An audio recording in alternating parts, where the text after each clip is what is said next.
Welcome back to another Ship and Sip. As always, I am your host, Erin, and I manage ShipStation's community, which is a place where users like you can help each other solve complex workflow problems and network with each other. This is our last Ship and Sip of the year, and we want to hear what you want to see for 2024. So let us know on the community forum or through social media, and make sure that you stay till the end, as we will be giving away 2 pieces of away luggage, which is, wow, that's really nice. So today, as you will see here, this is not our normal backdrop. We are in the lovely Houston, Texas, hanging out with our merchants. And for this Ship and Sip panel, we will be discussing last minute holiday prep and how to kick off 2024. We are joined here by Emily Morgan and Josh Williams. And I'm going to go ahead and pick on y'all again, and I'm going to have you introduce yourself. Yeah, hi guys, I'm Emily Morgan. I sit on the marketing team at ShipStation and specifically oversee some of the e-commerce research that we do twice a year. So we'll be able to dive into some of our findings this past fall and hopefully get y'all some information that you can take back and implement into your holiday strategies. Hi, everybody. Did you guys get coffee or there's treats over here too? I just want to make sure. Oh, yes. It's coming. I'm Italian, so everything revolves around food. So no matter where I'm at. My name is Josh. I'm glad to be here with you guys. I am on the customer success team, so I manage that team. We work with merchants such as yourself, reaching out to. We're a proactive team, so we look for ways that we can help you save time in your workflow. If you're not using rules or something like that, something that we can see that might help you, we'll reach out and give you a call, maybe send you an email, let you know. We also look for ways to save you money on your shipping.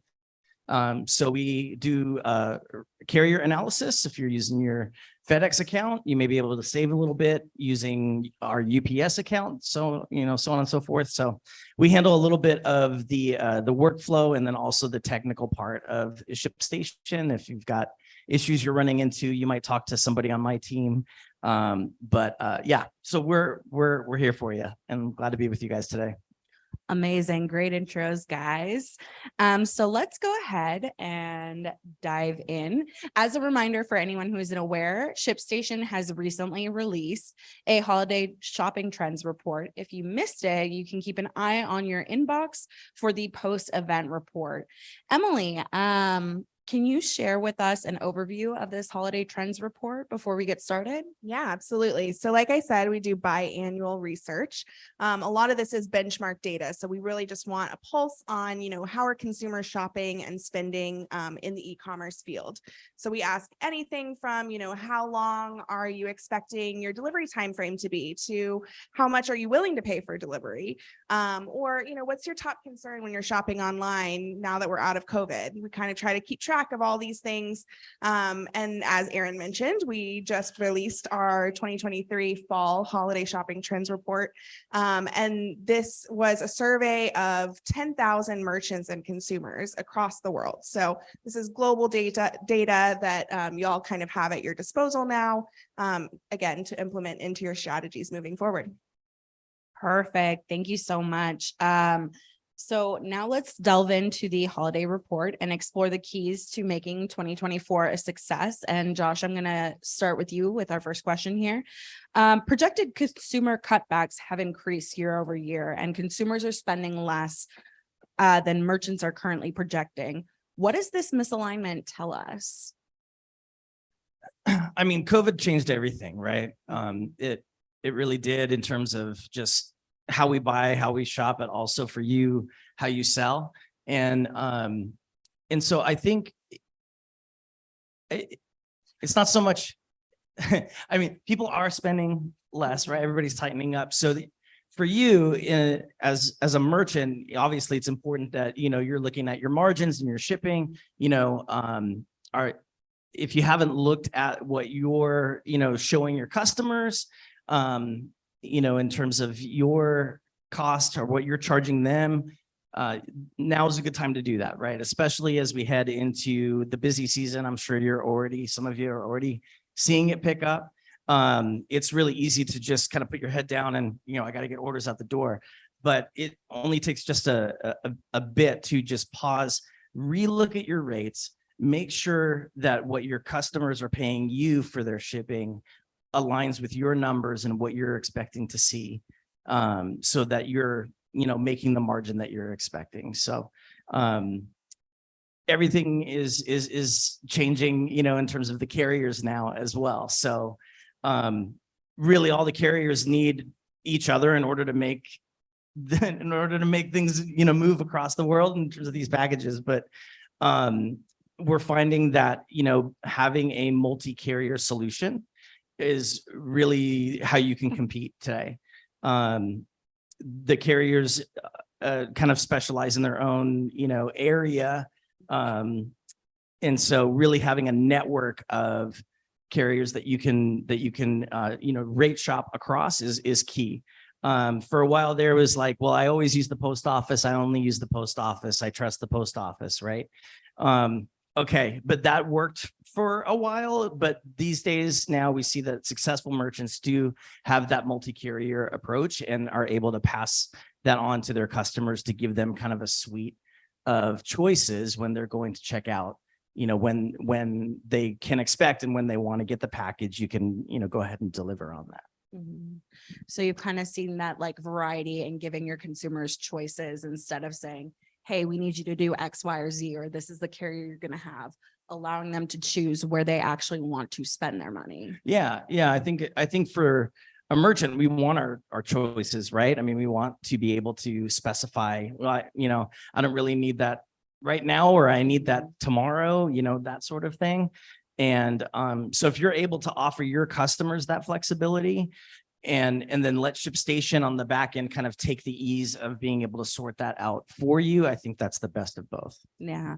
And Emily, just because you've been in this research from your end, what have you seen has the misalignment been telling us for this data? Yeah, quickly, just show of hands, who's done like a SWOT analysis of their business? Do we know what that is? Yeah, a few of you. So it stands for strengths, weaknesses, threats, and opportunities, threats, right? And I think the misalignment is showing you that there are more opportunities that exist, right? Like consumers are cutting back, but then how can we get in front of them and still get our sales? So evaluating other opportunities within your business, whether that's revamping your return policy so that there's, a bright, shiny, 90-day free returns that entices them to check out. Maybe it's like Josh was saying, carrier options. We did find in the research that, people are more willing to pay for premium delivery now. And actually, speed of delivery is kind of starting to inch up towards cost of delivery in terms of concerns from consumers. So making sure that you have the right options at checkout so that, if their priority is not Amazon Prime free shipping and their priority is 2-day, that there's an option there for them to select to kind of reduce your cart abandonment. It's really kind of cool to see that because that's a shift that we've seen before, because when we were in the weeds with COVID, it was, I need it here, I need it free, I need it fast. Like everybody was trying to compete to get business. Yeah, I think gone are the days of just everyone wanting free delivery. At least that's what we're seeing in our research.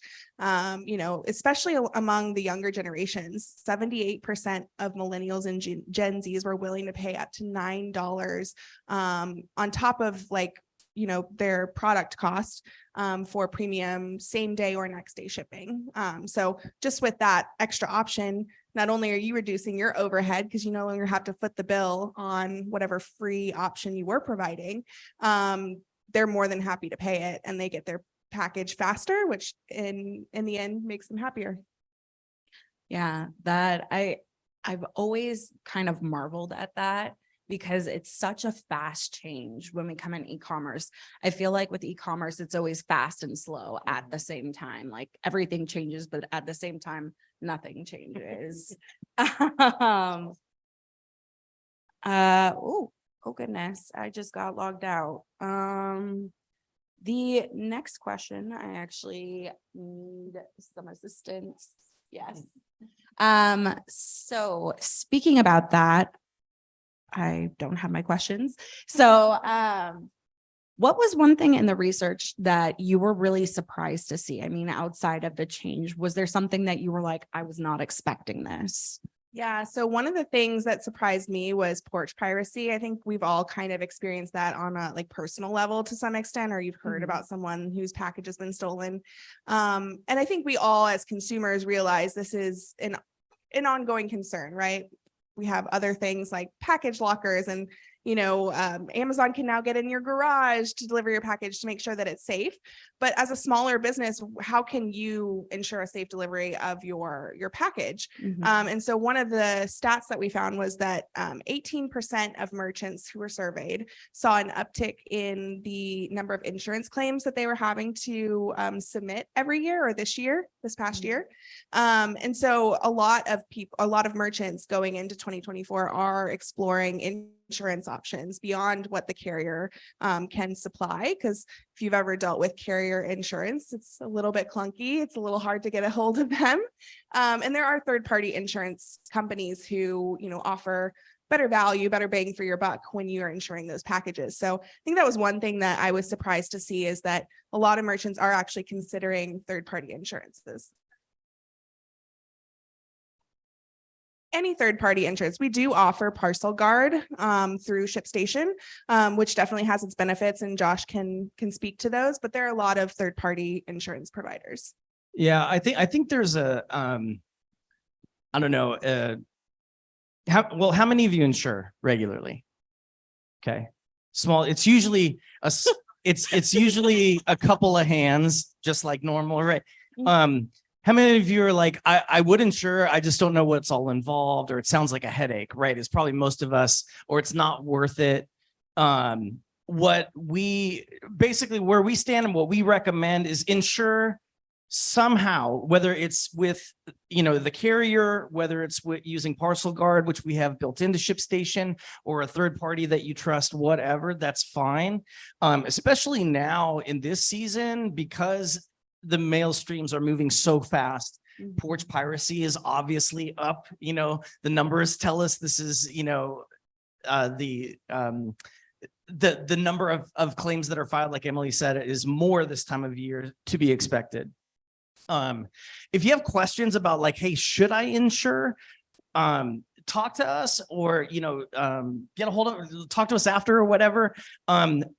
I think there's a misnomer of like, should I insure everything, or should I just insure, it really comes down to you as an individual seller, and it's just math, right? I mean, we can punch in the numbers and we can recommend, any order total that's over $150, you should insure it, because it's only going to cost you $1 of insurance to insure that $150 order, right? Or if it's over $300, you should probably insure it, because the cost to replace that order, if something were to happen, is going to be more to you than the $3 that you would pay to insure that. And, it may be like, well, then the claims process, it's a nightmare. If you go through the carrier, yes, it's a lot of paperwork. For those of you who know, for those of you who are smiling, you've done it, you've buried it, right? But I can say through Parcel Guard, it's a 5-day process. It's a one-click from ShipStation, and we fill in all the information for you, and then you get your return back either with check, or they can do PayPal. It's really smooth. So if you have questions about that, talk to us. Let us know. Well, while we're still working on our technical difficulties, would you say that your this is not advice, this is just opinion at this point, but would you say that price is the main thing that you would look for when, advising somebody to insure? Or is it something where, like, if you were a custom glass blower, or Oh, for sure. it's a product that like is monogrammed or something like that? Yeah. I mean, obviously cost, for you as the merchant, what is the cost to replace those goods, right? Is it just a straight product and it costs you this and you're selling it to your customer for that? Again, it's all math and we can do the math for you. But yeah, if you're creating custom orders, why wouldn't you insure, right? I mean, you took that's like handmade, like that stuff is precious, and you want to make sure that your customer gets it in one piece. Yeah, I mean, that's something in the community and talking to a lot of users that I feel sometimes is neglected, that they're like, oh, but it's just an ornament. It's just, it's not that expensive. But if you think about the labor and all of the work that went into it, it's just smarter to ensure. Yeah. And I think it's not an all or nothing too. I think that's kind of Mhm. insurance is not a switch that you turn on and turn off in ShipStation. You can get very specific.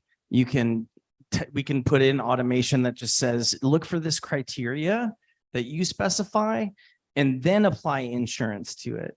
And so we can get very, very specific to that, where it's not like, I got to pay for all of this insurance and I'm not losing any packages. Mhm. Yeah, we don't want you to do that either, right? But we do want to make sure that, when you do have something that, if it does get damaged, if it does get stolen Mhm. off the porch, that it's covered. Yeah, definitely. And thank you guys so much for answering those questions. The marketplaces right now are the #1 selling channel this holiday season. What does this mean for merchants who only sell in store and online on their independent shops right now? And I'll start with Emily. Yeah, of course. So to quote our research, $253 billion globally is going to be spent on marketplaces like Amazon, Walmart Marketplace, and that's just over this holiday season. And of that 253 billion, 183 is just US and Canada. So I think it was 1 in 2 orders this holiday season will be purchased on a marketplace. So I think to answer your question, if you're only selling in your personal physical store and your personal, Shopify or BigCommerce site, you're going to be missing out on a lot of opportunity. We're seeing a lot of people use marketplaces as a convenient way to do their holiday shopping.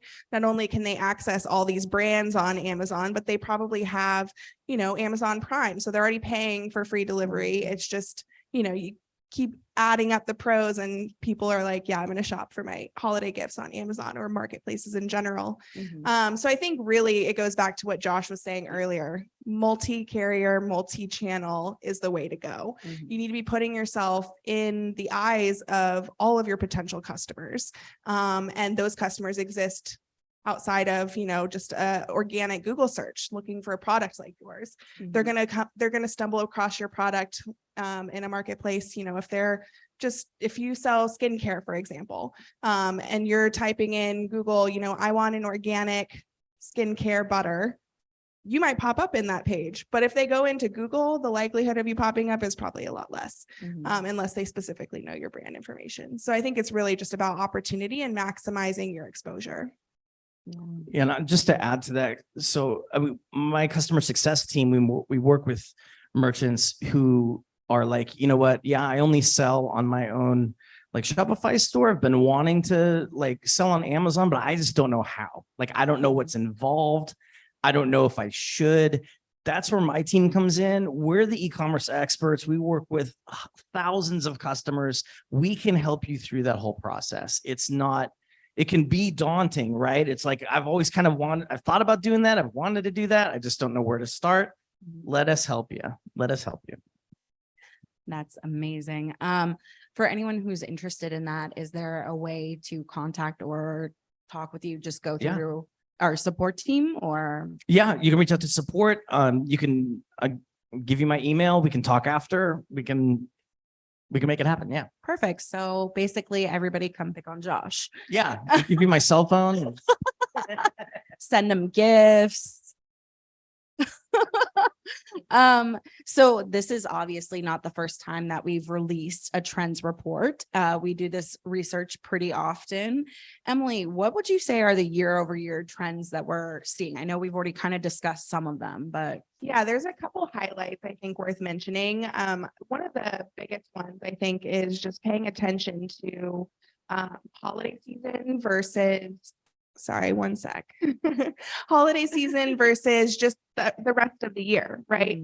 So when we were looking specifically at shipping speed versus shipping delivery, we found that there we go. We found that during the holiday season, speed is actually far more important than it is the rest of the year. And when shipping speed or when shipping cost is considered is the non-holiday seasons, which to me was a little bit surprising. I don't know if y'all find that surprising too, but essentially people during the holidays, they're like, my package can take longer. It can take shorter, but I want the choice to be able to say when my package is arriving, and I'm willing to pay for that convenience of, speed over cost. Whereas in the rest of the year, people are like, I want free shipping. I don't care how fast or how long it takes to get me. I want the cheapest shipping possible. Okay, perfect. Am I okay? I am on. Do you have anything? I know that you weren't involved in the reports, but is there anything that your team has seen already this year or has kind of been? I mean, we're in regards to. And like the trends for this year when it comes to people getting ready for the holiday season. Yeah, my team is busy right now, right? Because we're either proactively reaching out to customers who we know and can see in their account they're not ready for the influx. There's just kind of telltale signs, right? But we're also getting requests to what's that? She wants to know what the signs are. No automation rules, no saved packages, things like that can help you in your time, in your workflow. So even if you're like, well, I'm a small shipper, I don't need those things. Well, but why wouldn't you? Are you punching in the same package dimensions more than once? If you are, you cannot have to do that if you make a saved package and put it into a rule. So if you have if you're like, well, I didn't know ShipStation did, well, it does. And so those are some of the things just workflow wise that we are seeing. When we look on like a shipments page and we see just a list of shipments and they're all kind of, maybe this customer sells maybe 5 different things or something like that, right? That's great. Let's automate all of that. So then all they have to do is come in, hit select, all the rates are already populated, and then print and be on with their day. So let us help you with that. Yeah. So Josh, you just say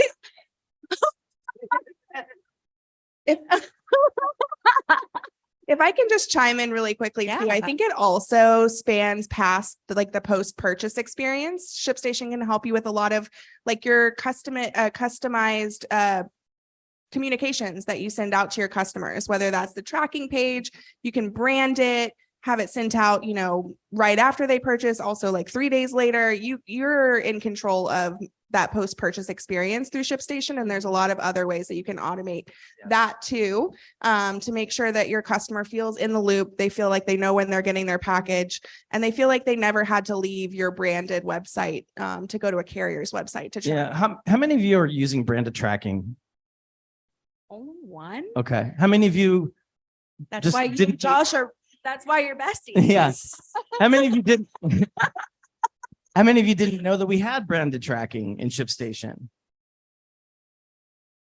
Yeah. So it's a lot of folks just don't. It's like, well, I signed up in 2018. I've just why would I poke around in my settings, right? I just click in the button, the label comes out. I don't mess with anything. There's a lot of stuff in there that we've added over the years, maybe since you signed up. Branded tracking is one of them. We have other carriers that you can check rates against. There's a lot in there. SMS notification. Yeah. SMS notifications. Self-service returns portal, which Yes. saves you a bunch of time if they're able to, get their return label without having to contact your support. Yep. 100%. Josh, you did say the magic word of the day, and that's automation. So you get to answer the next It's question. my favorite thing. What are some examples of automation rules that can be set up for people like our friend Akila? Oh my gosh. Like where to start? I don't know. How many of you use some kind of automation in your ShipStation account? Okay. Hey, there we go. Good. Yeah, it's really like, do you do something more than once? If the answer is yes, then there's probably an automation rule that we can make, even if it's just the most minimal. If you always ship this kind of order the exact same way every time, let's write a rule to do that so that you don't have to go in the menu, choose your carrier, choose your service, punch in your, all that stuff, right? Let's just write a rule for that. It can be, Yeah, I don't know where to start. I know stop, it's such a um, big question. I mean, that's really kind of, that's the that's the meat of ShipStation is the automation, right? Yeah. If I can chime in, Yeah. just based on the research, speaking of premium delivery, right? Like one automation rule I think that we spoke about in New York City was just like assigning different carriers based on maybe the package or maybe the state that it's going to. And I think that can be really helpful too when it comes to port piracy, when it comes to like reliability, maybe a certain carrier is preferred over another. Yeah. Also, something that wasn't mentioned, if you have like customers that are flagged in the past for fraud or things like that, you can set up automation. So if that customer comes back, the order is immediately flagged. So you don't fulfill orders from people who have maybe a little bit more suspect purchasing history, which I know happens a lot during the holiday season. So that is really good. I would say that if you're looking for automation, go to our help center. There's literally anything you could think about doing, you can do it, and you can reach out to support and you can reach out to Josh's team because I'm sure they'd be happy to be like, hey, we notice you do X, Y, and Z. You don't have an automation rule for that. Here's how you do that. So going back to the report here, we found, as always, that data is everything, especially from your consumers, and that everybody should be collecting data now so they can forecast for the next season more accurately. What should our merchants be looking for? And I'll start with you, Emily. Yeah, sure. So I think based on the research, what we're seeing is returns are really important. Shipping speed is increasingly important next to cost. And I think, when it comes to forecasting, there's a lot of tools within ShipStation, probably a lot of tools within your website provider that can give you details on, how many returns am I getting in general? How many returns am I getting for this specific product?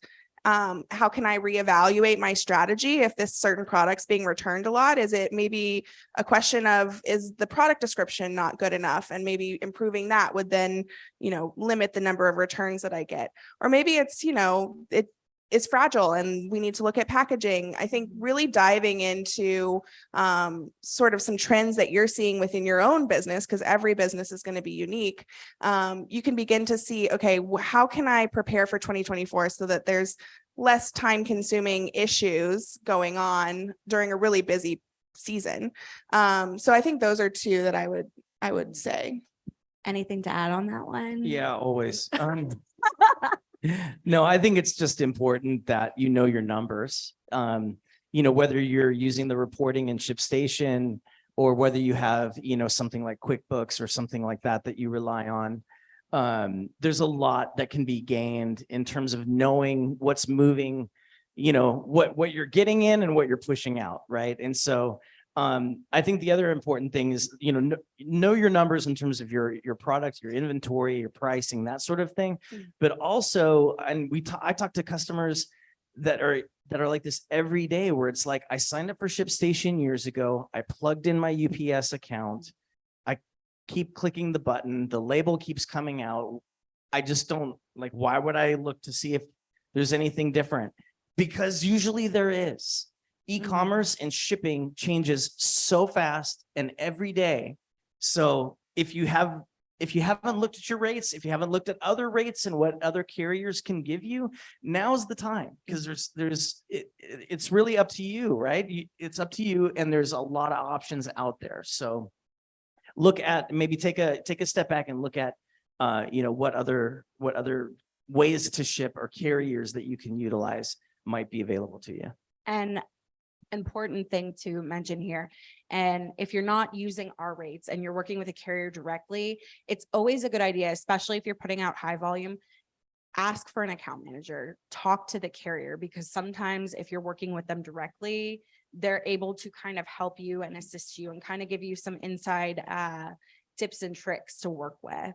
And another thing from the last ship and sip we did for holiday planning, make sure that you're not only taking note of like the customer data, internal notes, like Did you try a process? What does your warehouse think of this process? Like, keep notes as you go, as you're going through, like have a notebook that's just like scribbles and makes sense to no one but you. Because by the time the holiday season's over, you're going to be exhausted. You're going to be tired. You're not going to remember what you did. You're just going to say, hey, we got through it. So documentation is always important, especially on the inside for when you're trying new things as well. So segueing to something, nothing about that. So we've talked a lot about the willingness to pay for premium delivery being on the rise. And I think we've kind of covered the impact that this is going to hit. So we're going to build on that. I'm going to go rogue here. How many delivery options should our merchants offer? And how should they code them for their users, especially when we're talking about on-site versus on ShipStation? You want me to start? Yes. So, I think, again, it depends on your product, right? It depends on your audience. But I think generally having a variety of shipping options at your checkout is only going to help you, right? If someone sees, oh, I can pay $12 for next day shipping, but I could also pay $0 for it to arrive in 10 days. The choice is theirs, right? That's a decision that's relieved, off your plate, and you don't have to think about it. I think for premium delivery, my rule of thumb, and Josh might have a different opinion on this, but my rule of thumb is just like what you see at normal checkouts that you experience. 2-day, next day, free. That's, for me, I think those three options are key to making sure that your customers have an option that they'd feel comfortable with. Josh? Yeah, I would, no, I would totally agree. I mean, your customer doesn't care if it's being delivered by UPS or FedEx, or that's not important to them. What's important to them is what they're going to pay for shipping and how quickly or slowly they care to get it, right? So it's about price and speed. And for you, it's probably about price and speed, but they don't, whether it's delivered by a brown truck or, an Amazon van or whatever, that's beside it. I've actually seen a lot of businesses switch from saying the actual service name to saying fast, faster, fastest, and giving because next day isn't always next day. So saying this could take 2 to 3 business days, this could take that many. It's been kind of interesting to kind of see that lingo shift where people have stopped assuming that people know what carriers do. Yeah, I think it comes down to trust at the end of the day, right? And if they can trust you at your word, then they're willing to give you that brand loyalty. So I think that's a great option to consider. You're not necessarily lying if you say fastest and it arrives, maybe not 1 day, but 2. Yeah, that makes sense. Our next question here, of course, my iPad went to sleep. Our next question is about, actually, let's go back to the delivery, the premium delivery. Do you think that there's anything, because yes, premium delivery does kind of change things. Do you think this is going to change any of the processes or procedures that people take when offering it, like curtailing spending on the back end? How do you mean? So, for example, if you're offering this, thank you, other ways that that you can kind of advertise about it, I guess. Oh, about your premium delivery options? Yeah.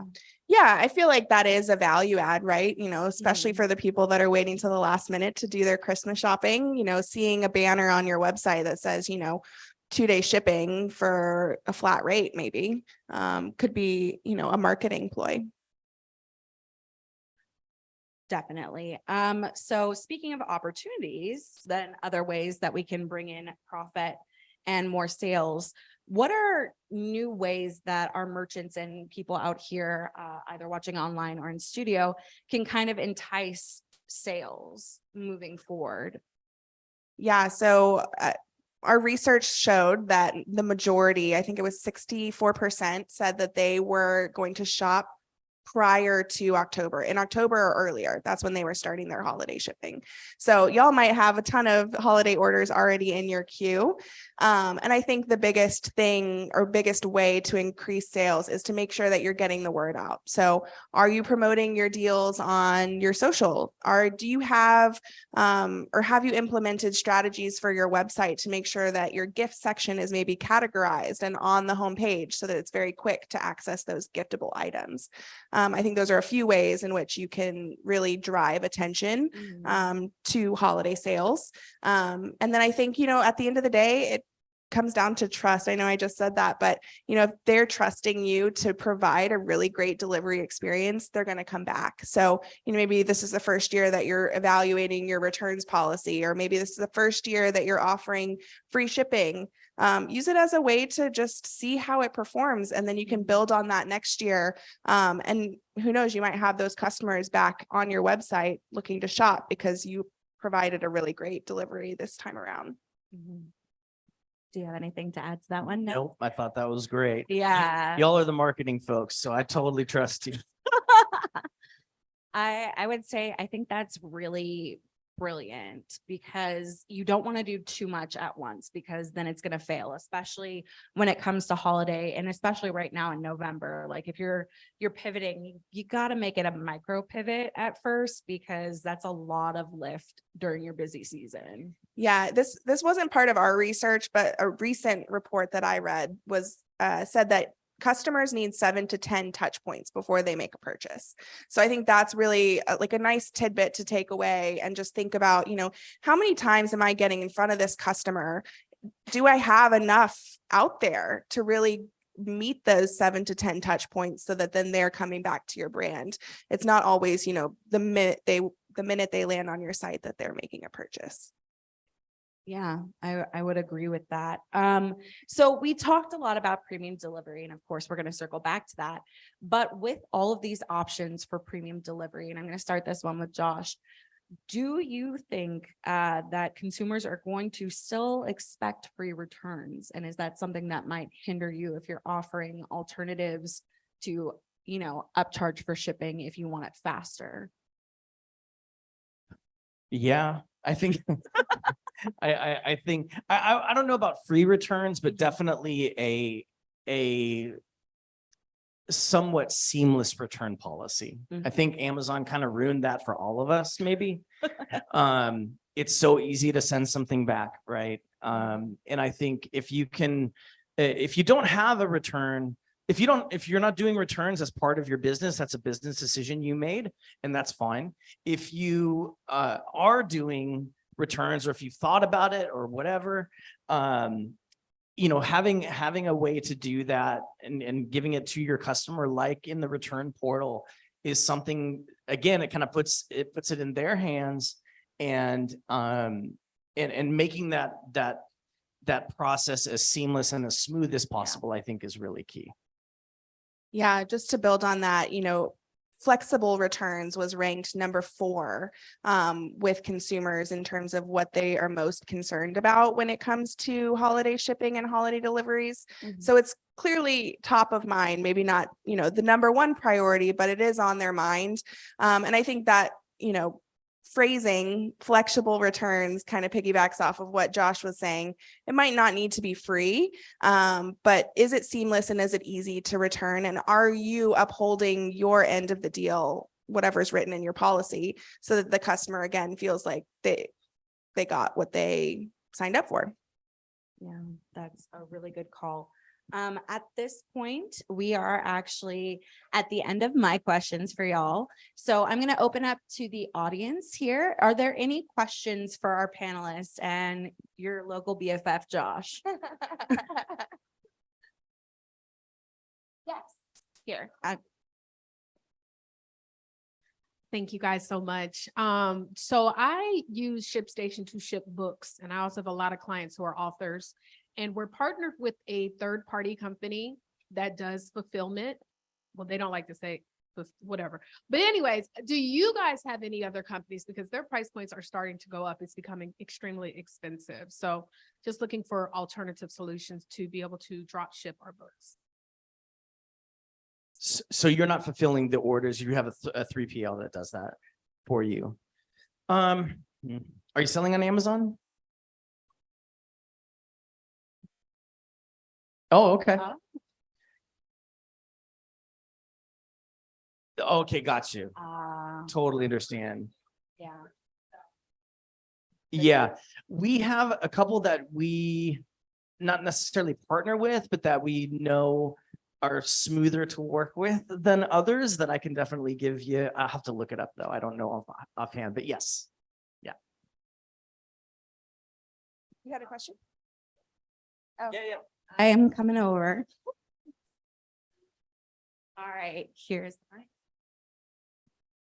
So we are part of a startup company called We the Wild. We're selling organic, natural fertilizers.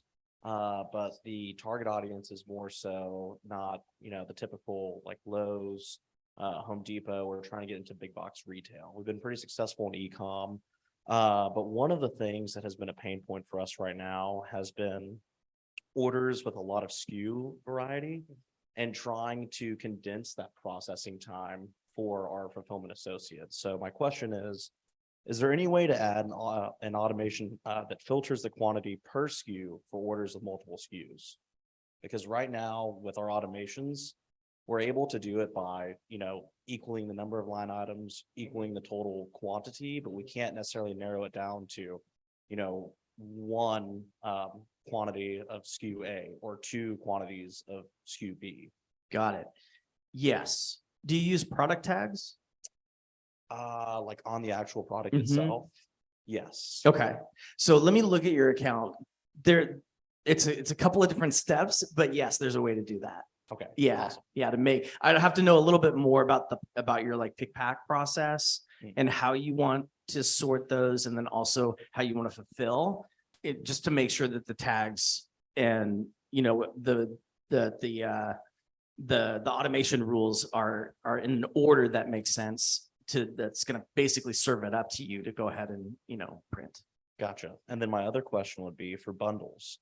We tried bundling. It was kind of a disaster on our end. We had to call ShipStation support, which by the way, they were great. If you guys ever need them, please call. Like they're awesome. Yeah. But one of the issues we saw with bundling was that when we clicked the button that said, to include bundling or whatever, it dropped down all the base components and made them a line item. And I feel like it would look better and be easier for the fulfillment associates if it was indented almost like a subset to that line item. So would that be something you guys would be considering to do in the future to make that packing process easier? Is this recent that you did? This was like last week. Okay, yeah, good. Yeah. Is that so? Yes, we absolutely want feedback when it comes to that. Yeah, this is why we do events like this, right? Because you guys live in it every day. We definitely want feedback, especially on, some new features like that. Yeah, but I would love to know kind of your pick pack process, because I think that goes into that as well. So yeah, let's definitely chat in a bit. And also I'll find you after this and get your contact info so we can kind of forward that to the people working on this. Because I think that they would really want to know about this. It's a really great club. Thank you. Any other questions from the audience? Oh, okay, I'm coming. This is the mobile part of the afternoon. We manufacture custom-made items that come in different sizes depending upon customer data input. Do you have a module that plugs into the website, e-commerce site that can calculate finished box size so we can get DIMs for calculating rates? Just to make sure I'm understanding what you're asking for. So based on the dimensions of your products, is there something in ShipStation that recommends a specific box? Close. For that order? So we know what the weight's going to be by the dimensions, because what we stick inside the box is always the same density. So it's depending upon the customer data, the size of the item they order, that would change the box size, and then affect the DIMs for calculation of shipping rates. Do you have a module that does that? We have something called Cubiscan, which is in ShipStation. It's basically, it's a dimensionalizer. So if ShipStation knows the dimensions of your products and also knows your packages, then it can kind of do the calculation and serve you up.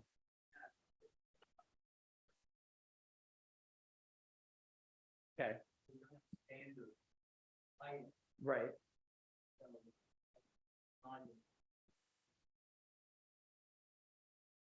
Let's sync up about this one a little bit more after.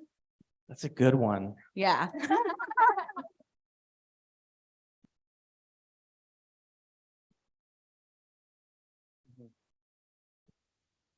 Okay, let's talk. Let's talk. I'm totally intrigued now. I love this. All right. So I'm going to ask a question here from our pre-registration, just to mix things up a little bit. What are the best ways to stay competitive in 2024 that we have not already mentioned? Well, we've mentioned a lot. But I would say, keeping an eye on your competition, I think that's standard practice, right? But I think because post-COVID is such like a interesting time and we're all just trying to adapt to kind of what's been thrown at us. Learning from others is really important. And I think you can, while the bigger box retailers are not, always our friends, it's nice to pay attention to what they're doing and how they're serving their customers, to try and meet that, because ultimately the customer expectations are going to be coming from, where the volume is, which is with the bigger retailers. Anything to add to that? No, she nailed it. Yeah. Okay. We have time for one more question from the audience. Do we have a question? All right, I'm coming to get you. So yeah, I'm trying to ship to Australia and to Europe, and I sell swimwear, and I'm not having very good luck. I've been using Global Post through Shopify or through ShipStation, and the stuff's not getting there. It's been 40 days. We don't know where it is. The tracking shows that it drops off in the Netherlands and it never gets to Greece. So I don't know what to do. And also $15 to send something, this small is a lot. And I'm trying to do free shipping, so I'm covering that cost. And I think like $10 is reasonable. And I don't know what competitive way or is there a competitive way I can get it there for $10 or less and have tracking and get it there in a week, because I've ordered stuff from Australia as a consumer and it gets to me within 7 to 10 days and I can track it the whole way. And so I don't understand how, like, I'm so far off the mark and all my stuff's effed up. Yeah, let's look at other international options. Yeah, there's DHL, FedEx, UPS.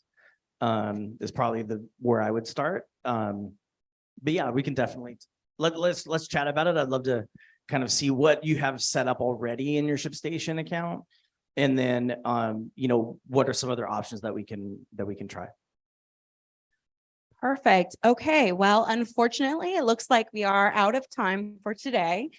We appreciate all of you for being so engaged here and asking all these amazing questions, and to our amazing panelists and BFF Josh over there and the amazing Emily. So we will be back in 2024, and our first stop, we are traveling now, is we will be in Atlanta on February 29th. So please keep an eye out for that. And I know y'all have been waiting for this. The winner of the away luggage is Matthew Sears. I hope I did not butcher your name. And Akila, you won. Congrats. Congrats. So if someone you know or yourself would like to be nominated to be a highlighted user, please reach out to me on LinkedIn or email the events team at events@shipstation.com, and we will see you all next time.